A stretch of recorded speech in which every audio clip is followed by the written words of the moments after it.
That's me fumbling through a few styles for you there. There was a bit of blues, a bit of jazz, a bit of rock and roll, a bit of country, and I just kind of mixed them up a little bit. So that'll just give you some idea of perhaps the various styles that you may be called on to play in the studio if you see yourself as becoming a studio player.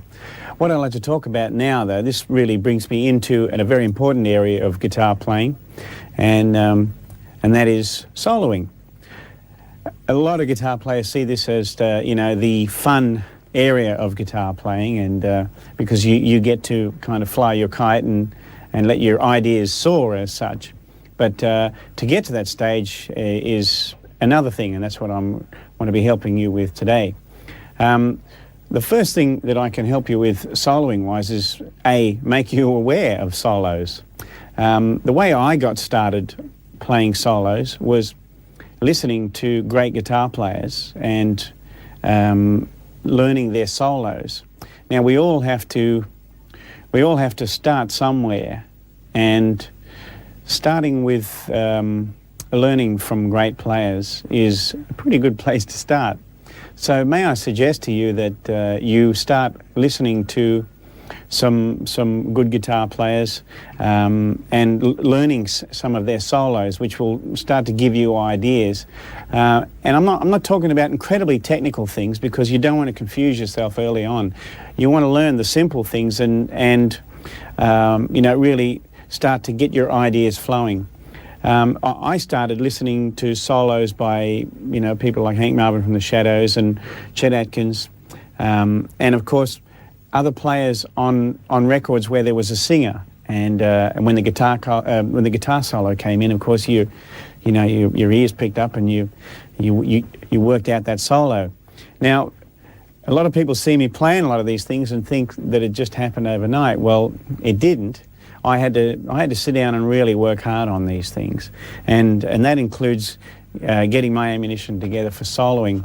There's nothing can take the place of sitting down with a tape or a record or a CD, whatever, and just going over it and working it out. You know, it'll really give you something to focus on, and that way you'll be learning straight off the record. You know, I remember years ago there was there was a certain guitar run that always baffled me on a Chet Atkins record called Cast Your Fate to the Wind. And there was a little arpeggio thing that he did. And I remember putting the record on and just putting stacks of coins on the middle of the record to slow it down. And when I got it slow enough, suddenly my ear picked up what was going on. So I had an aha. And that thing was this sound. Like a sweeping arpeggio. And when I eventually got it slowed down, it sounded like this.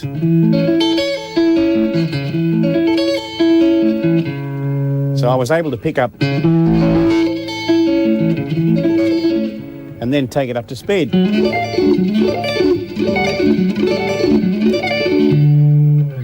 All right, now to give you some ammunition to start with, if you've never played solos or haven't played around too much with lead playing as such, you'll no doubt see that when you see a lot of guitar players playing solos that they're moving around the neck a bit and they're going up and down chords and things. And you have to start really with the correct ammunition, and that is coming off scales and modes. So I want to just give you a place to start now, and that is, we'll take a G scale, right? A G scale sounds like this.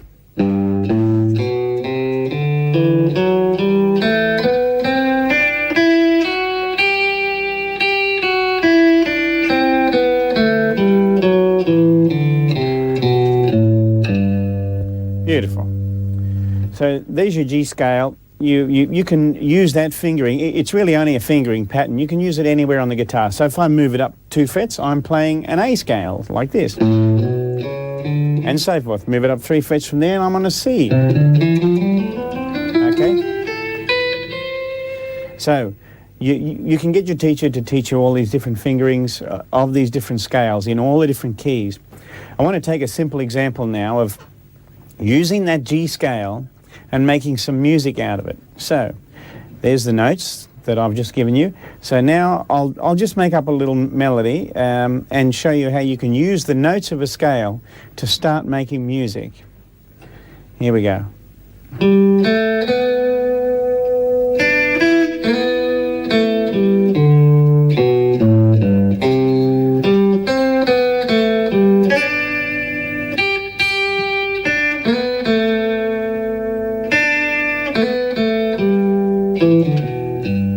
So there's a little turnaround there.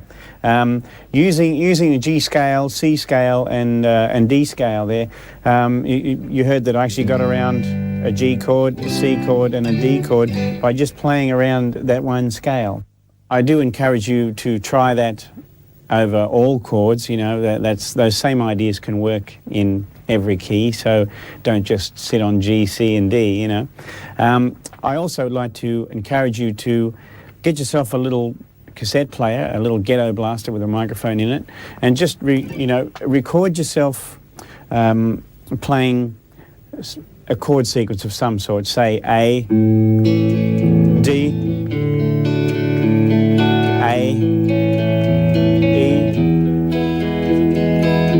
A, so forth. You know, A, D, and E, or A, B minor, E, whatever. Put those chords down and then play along with it, you know, and start getting some ideas flowing like that. Also, if you want to start using your voice to help you become a better soloist, it is a really good idea to perhaps play some chords and sing a solo over the top of it, and then play it back and try and work out what you're singing, because in actual fact, for a person who hasn't been playing that long, as soon as you pick up the guitar, your fingers dictate exactly what you're going to play, not the music that's inside you. So the way to kind of turn the tables on that is to sing some melodies into a tape and then learn them back. This kind of principle really applies to the way that I actually practice the guitar these days, and that is that I pick up the guitar and I play like a 12-bar blues. And I start in E, which is E, A, and B, and E.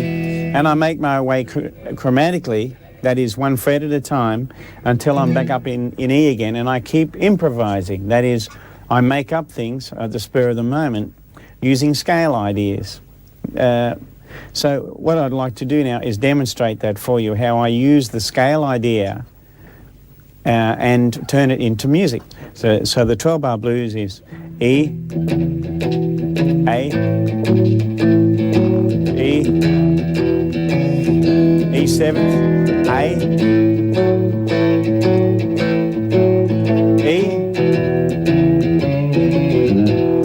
B, A, back to E. Here we go.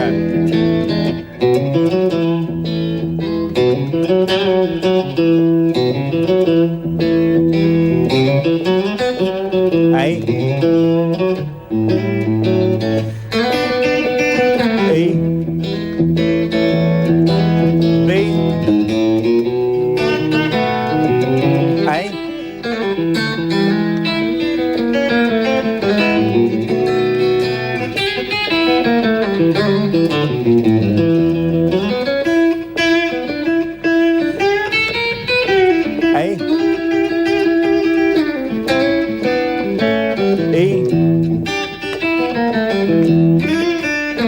B,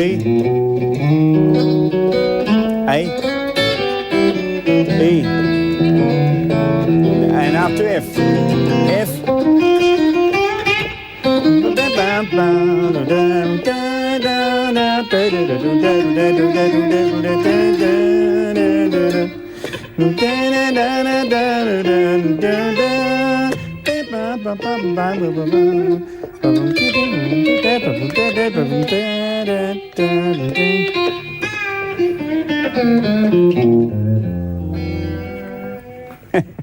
If you feel like you'd like a challenge working out some solos, well, how about having a go at the one on determination? There's a few little things on there that you may find interesting, and good luck with it.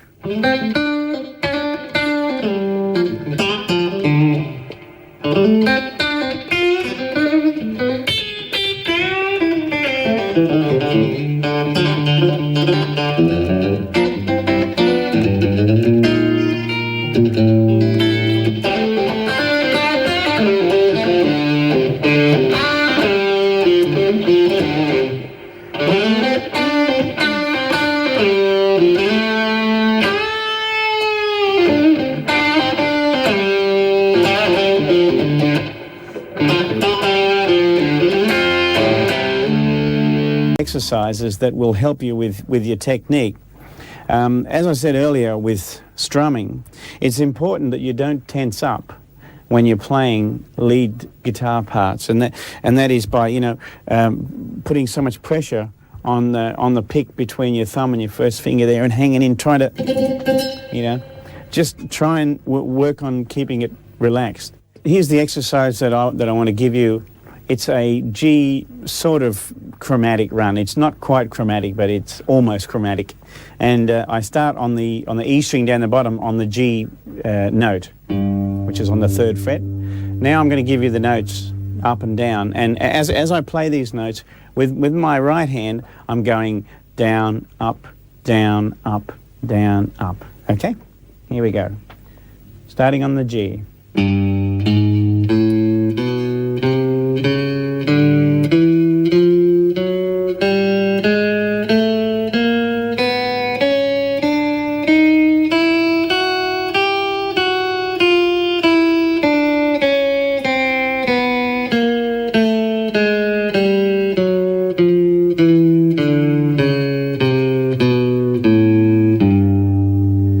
So there's the notes, down, up, down, up. So we'll just play them slowly together now, and then I'll start to pick up the tempo just a little bit. But it's important for you to realise that this run is really a technique building thing, so just start out really slowly with it. Don't be in a hurry to play it fast, because you'll just be falling all over the place. So let's just take it slowly, get every note out clear, and try and make the downstroke sound the same as the upstroke and vice versa. Here we go, starting on the G. 1, 2, 3, 4.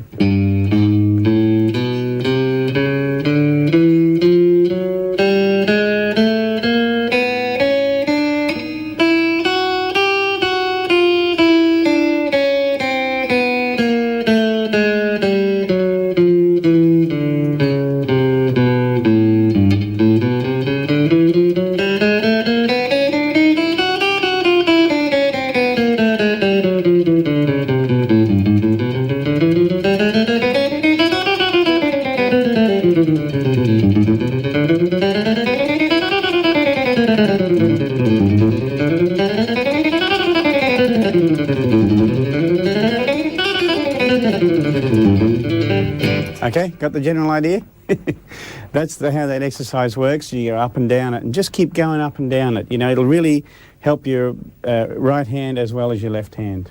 Now, I have another little thing that will help you a lot, getting from string to string, and that is we take an E chord, but we use this shape here,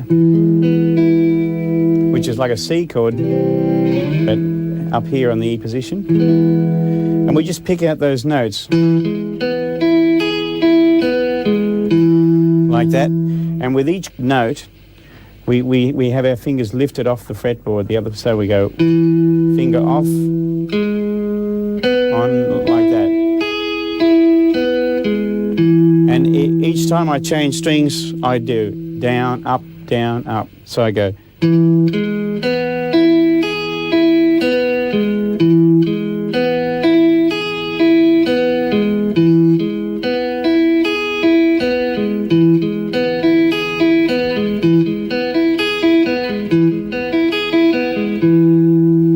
That exercise is really good for getting you used to skipping strings and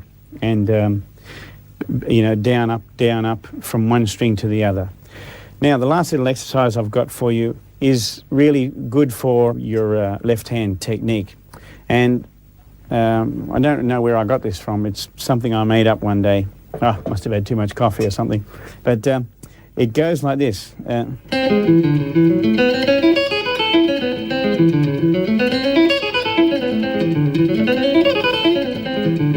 So it involves pull-offs and hammer-ons and slides and stretches, all in this one exercise. I'll just go through it slowly for you. It's in A, starts on the C note on the third string, which gives you a little augmented sound there for those university students.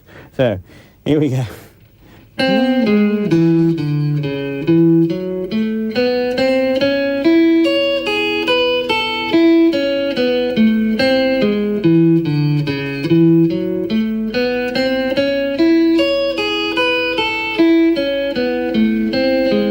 And up a little bit.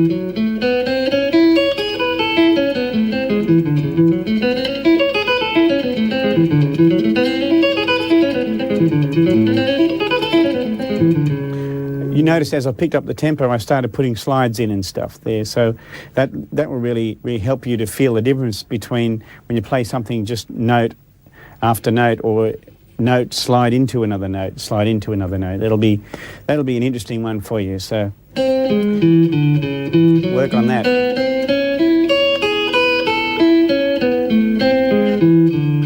There's a few big stretches. That one there, which is good for getting a bit of this happening here.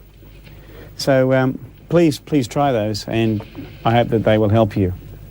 There is really no substitute for practicing and working a lot. I mean, when I was in my teens, I used to play anything up to 16 hours a day, and that was on one pizza. Wow, what a diet. But I used to go out and play with, you know, many different bands, and I would sit at home and I'd practice, and I'd get with all my friends and jam and you know, learn as much as I could. So as I say, there's no substitute for that hard work.